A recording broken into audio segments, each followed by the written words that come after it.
Hello, hello, and welcome back to Minotaur Hotel. We're still having a good time with Asterion, I think. We're, he's a bit angry, but, we'll work through it. With him gone, you take a step towards Asterion. Your hand almost rises to touch his arm, but the Minotaur's scorching gaze indicates that contact may not be welcome. You stand there, closer but distant, suspended in the time it takes for a man's mind to chew through a bone. That's a way of phrasing that. He is alive. So it would seem, although his mind might not be there anymore. Render from himself. Old age may separate soul from body, long before death itself. Existing halfway is wretched.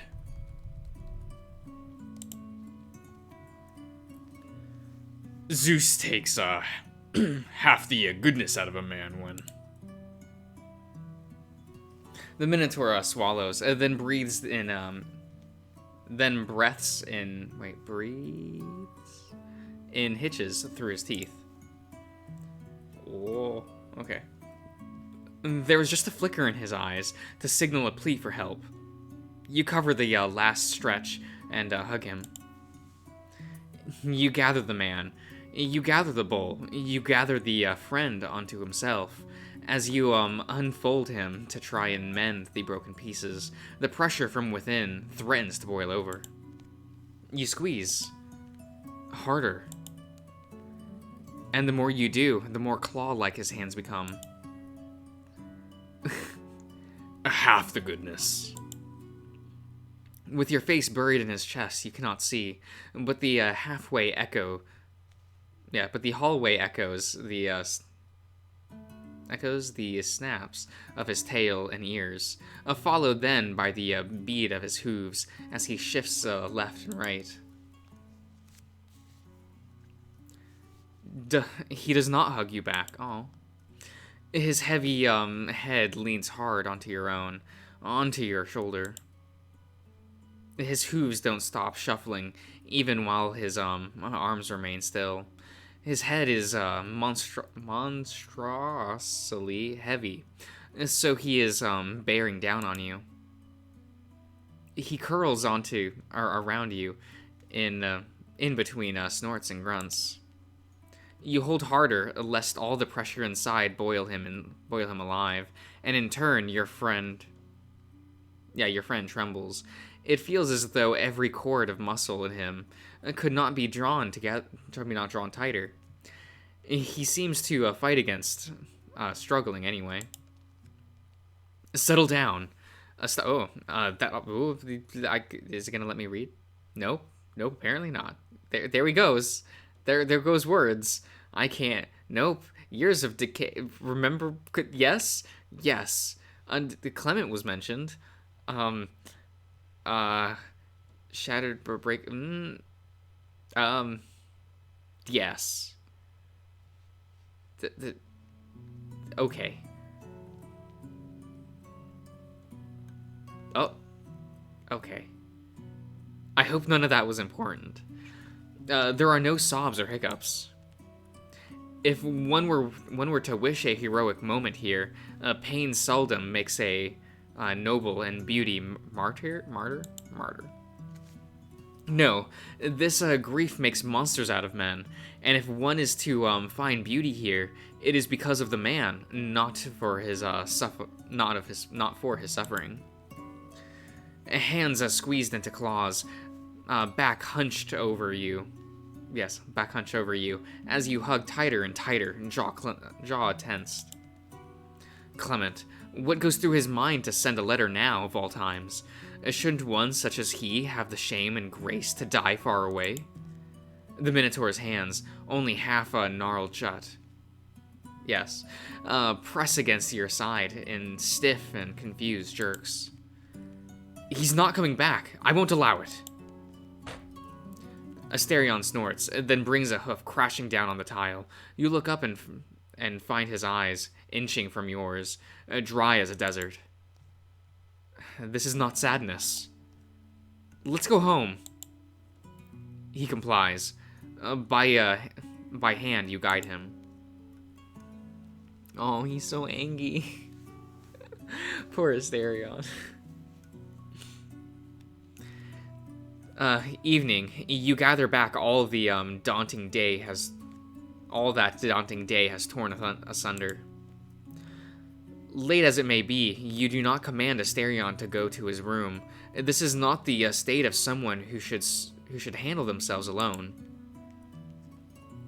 Instead, you sit on the couch, and with concentrated movement, he sets himself down. He lies on his side. He does not look, but his head is a few mere inches from your lap.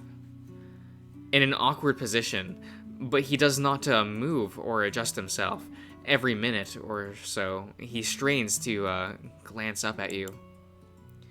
His gaze is less guarded and direct now. It is empty. However, bereft?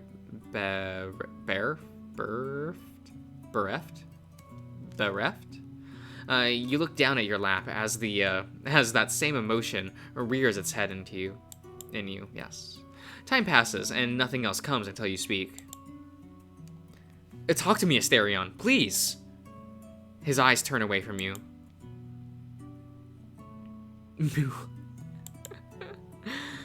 If it's okay, would you look at me? He grumbles, a tail thrashing behind him, and then snorts. Asterion keeps staring at some point far away for half a minute, more before giving you a look, albeit wondering. His eyes dart to anywhere but your own. You're safe, that I can promise. I won't hurt you or send you out, and I won't let in anyone who might threaten you. No harm will come to you, and together we will pull through whatever comes to pass. I won't let anything bad happen. And tell the ruthless route. The hotel and all its guests are safe. We're partners, and we can overcome anything if we both set our minds to it. But I need something from you to accomplish our mission. I need us to talk about our emotions. If you'd rather not do it now, I understand. But I think it might be good to do. But I think it might do you good. That's it. What do you say? He turns away from you again, finally adjusts himself. Is still, for long enough, that you almost take that as his answer. At last, however, his horn scratches the sofa as he nods.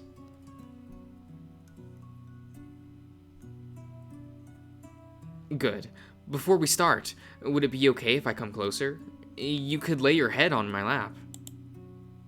He grunts and curls up tighter, then goes still once more. His eyes are dulled, a movement uncoordinated. It is without turning towards you that he pushes himself closer, hands flat against the couch as if his fingers are numb. His head is heavy, but a brief readjustment fits you and him together, like a pair of seashells stacked. He is frozen at first. Every moment of his fingers and lungful of air comes in bursts and twitches. But memories of childhood, common across thousands of years, spring forth. You lay a hand on his head and tidy his fur. Short as it may be, it can still rebel, but 2 or 3 caresses are enough to straighten up the back of his neck, and then you explore between his horns. The fur here is longer, a tad closer to human hair, better to sink your fingers in. Do all children enjoy this? A parent, a sibling, or a friend upon whose lap they can find comfort? And do all who benefit from it grow to share it with others? Running a hand over a friend's head, what a dear old gesture. One may be forgiven for doing it without asking permission, as long as he keeps himself keeps it quiet. Quiet to him, as he keeps quiet himself. Be very silent now. Let the man's breathing settle until it's less like a struggle and more like its usual rhythm. If another sound comes, a sniffle, a snort, do not inquire, know your place. He'll take all the time he needs. Meanwhile, you can ponder some great questions yourself, such as whether or not all humans could perform. Wait. Or not all humans could. Perhaps should. Share a tense of borderless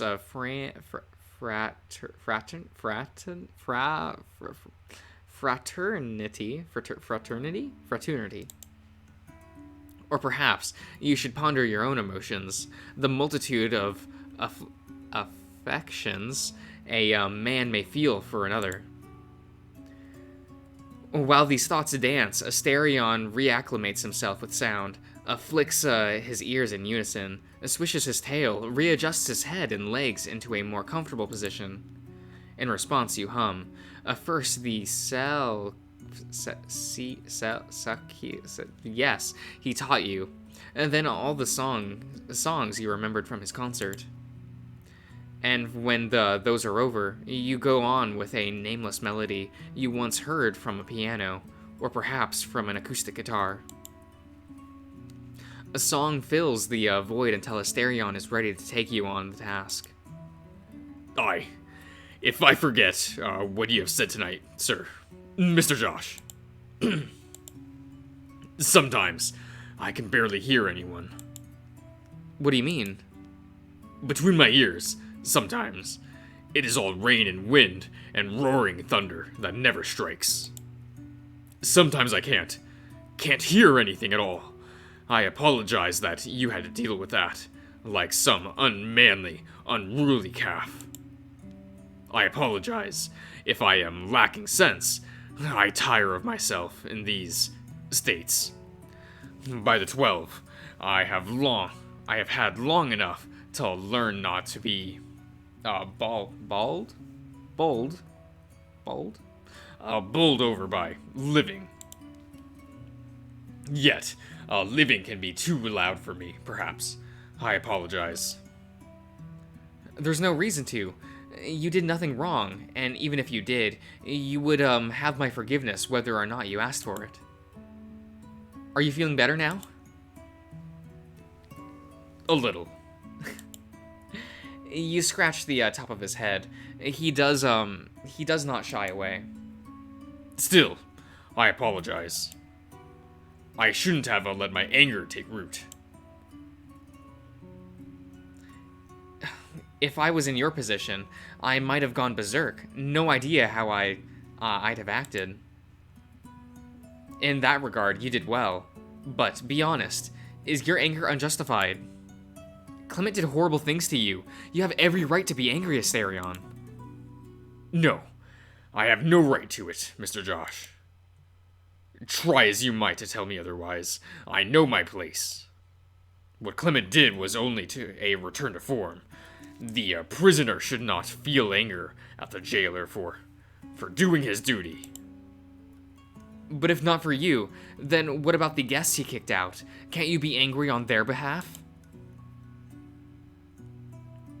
Asterion does not answer. He chews on his own tongue and looks away, but glimpses of emotion and thought flash behind his eyes. You let him be, and when he leans his weight on your hand, you renew your scratching. Gather the bull, gather the man, gather the friend unto himself. You lean back on the couch and close your eyes for a minute. Just for a minute. Then, if he's feeling well and being left alone doesn't give the impression of being abandoned, and if he doesn't want to stay here in the living room, if he's not too drowsy, if, beyond a shadow of a doubt, he will be fine.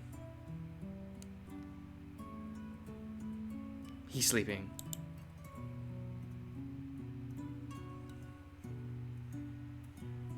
Oh, okay. Oh, do you stay with him all night? Familiarity vanquishes shame. Asterion wakes before you, a head still resting upon your lap, as a dawn breaks and slips in through the window. Wordless, he accepts that the charade is gone. There was no need to self-flagellant over this kindness. In fact, it should be ungrateful, indecent, perhaps, to make a scene out of it. No, this mercy he must enjoy. He stays in place, still silent so as not to wake you, and closes his eyes once more, and nary does the memory of the previous night cross his mind. Oh, okay. Later in the morning, while Asterion feeds the hearth's flame, you take over manning the reception. This allows you to meet Jean as he checks out. Mr. Josh, you and Asterion are fine hosts indeed. In all my years as a courier, seldom has I ever had such hospitality. Most people would just have me do my job and be off, but not you. No, you took me and all these people in, and treated us like family. I understand now how true your words were, that this place is for the lost, to give them a home. You're doing an amazing service here. Thank you. You're too kind. I'll make sure to tell Asterion that you had a good time. He'll be just as glad as I am. You should, yes, but I must also apologize for my actions. I don't know what it is in that package, but judging from your face last night, it seems to be an upsetting matter. I regret bringing sorrow to your home. Don't worry, Jean. It is a complicated matter, but you shouldn't feel any responsibility for it. Even so, it is unfortunate and unkind of me to repay your hospitality in this manner. I cannot allow things to end like this. I have a proposal for you. I cannot help notice that you seem to be understaffed. As you may guess, I travel a lot, and I have come across all sorts of wanderers. If you want, I could keep an eye out for possible employees. I can spread the good news about this place. That would be very kind of you. We could really use a few extra hands. Majestic. Is there anything pressing that you can use help with? If you give me a rough idea of what you need, it'll be easier to find someone who can get the job done. Oh, okay. What are some positions you need cover? Borchan. Oh. The lounge has been a lot more hectic lately, with all the new guests coming in. Luke is getting help from the Kobolds, but he's still having a hard time handling both the kitchen and the counter duties.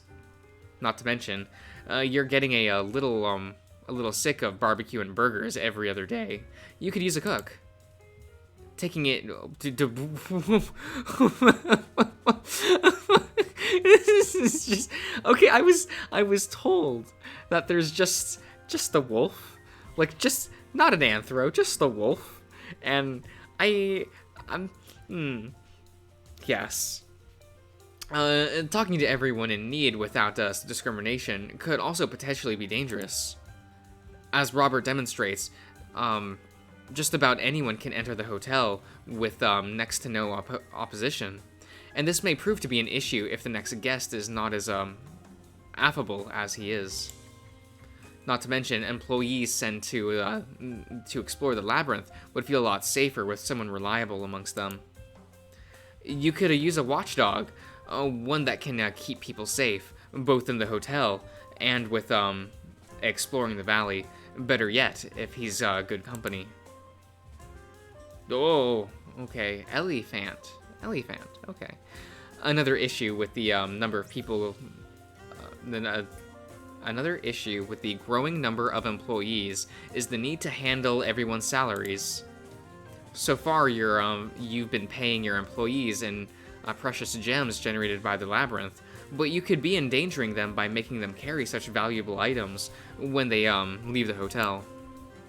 A financer could take care of this matter, as well as handling the flow of currency in and out of the hotel, and securing materials with which it cannot generate.